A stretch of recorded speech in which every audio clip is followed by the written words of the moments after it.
नमस्कार, न्यूज़ 18 का digital platform देख रहे हैं आप। मैं हूं आपके साथ दिव्या सिंह। हिंदुओं का पावन पवित्र त्योहार शारदीय नवरात्र की शुरुआत हो चुकी है और आज चौथा दिन है। हिंदू मान्यता के अनुसार नवरात्र में 9 दिनों तक शक्ति की आराधना पूजा की जाती है, जो बेहद शुभ माने जाते हैं। और इसका इंतजार शक्ति के साधक पूरे साल करते हैं ताकि उन पर मां भगवती की कृपा बनी रहे।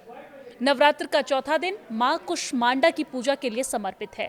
सनातन मान्यता के अनुसार मां कुष्मांडा ने ब्रह्मांड की रचना की थी और अपनी मंद हंसी से ब्रह्मांड को उत्पन्न करने के कारण इन्हें कुष्मांडा के नाम से जाना जाता है।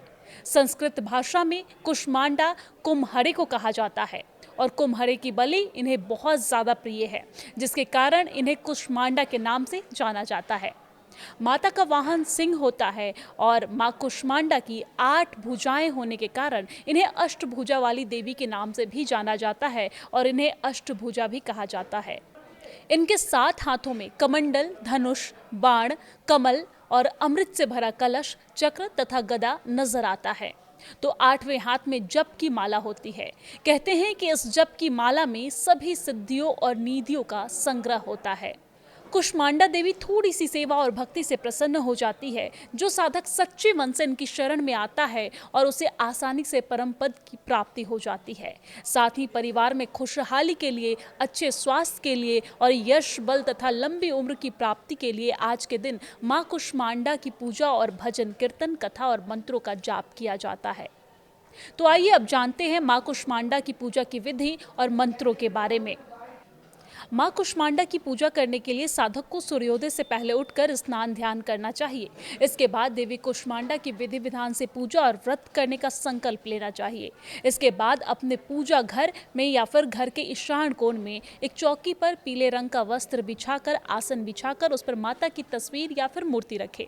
इसके बाद उस मूर्ति या चित्र पर गंगाजल या पवित्र जल का छिड़काव करें। इसके बाद देवी कुष्मांडा के फल, फूल, रोली, चंदन, अक्षत, धूप, दीप, वस्त्र, मिठाई आदि अर्पित करें और विधि विधान के साथ पूजा करें। पूजा में माता को पीले रंग की मिठाई का भोग आप लगा सकते हैं। मालपुए का भी आज के दिन विशेष महत्व होता है। मालपुआ माता को काफ़ी पसंद होता है, तो ऐसे में आप मालपुए का भोग लगा सकते हैं। यहाँ पर मेवे का भोग लगा सकते हैं, पंचमेवा जिसे कहते हैं, पंचमेवे का भोग लगा सकते हैं। साथ ही साथ आप माता को बताशे का भी भोग लगा सकते हैं।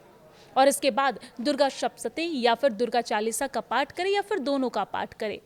पूजा के अंत में मां कुष्मांडा की आरती करें, क्षमा प्रार्थना करें और पूजा में भूल चूक की माफी मांगते हुए अपनी मंगल कामना करें। नवरात्रि के चौथे दिन रंग का भी विशेष महत्व होता है। हालांकि पूरे नवरात्र में अलग अलग दिनों के अलग अलग रंग होते हैं, जिससे माता प्रसन्न होती है। तो हिंदू मान्यता के अनुसार नवरात्रि के चौथे दिन देवी कुष्मांडा की पूजा में माता के प्रिय चीजें चढ़ाने से वो शीघ्र प्रसन्न होकर अपने साधक पर कृपा बरसाती है। मान्यता है कि देवी कुष्मांडा को हरा रंग अत्यंत प्रिय होता है। ऐसे में नवरात्रि के चौथे दिन देवी पूजा में हरे रंग का वस्त्र, हरी चूड़ियां, हरी बिंदी और हरा फल, मिठाई आदि चीजें आप चढ़ा सकते हैं। माता कुष्मांडा की कथा क्या है वो भी हम आपको बता देते हैं। दरअसल त्रिदेवों ने जब सृष्टि की रचना शुरू की तो उस समय ब्रह्मांड अंधकार से भरा था। चारों ओर अंधेरा और सन्नाटा था। तब त्रिदेव ने मां दुर्गा से सहायता ली और माता दुर्गा के कुष्मांडा स्वरूप ने ब्रह्मांड की रचना की। धार्मिक मान्यताओं के अनुसार मां कुष्मांडा के मुखमंडल पर बनी मुस्कान ने पूरे ब्रह्मांड में उजाला फैला दिया। माना जाता है कि माता कुष्मांडा एकमात्र देवी हैं जो सूर्य लोक में निवास करती हैं। तो आज के दिन माता कुष्मांडा की पूजा आप विशेष तौर से कर सकते हैं। पूजा का विधि विधान हमने आपको बता दिया है और माता का आशीर्वाद ले सकते हैं। नेटवर्क 18 परिवार इस पावन पवित्र नवरात्रि के मौके पर आपके और आपके परिवार की खुशहाली की कामना करता है। जय माता दी।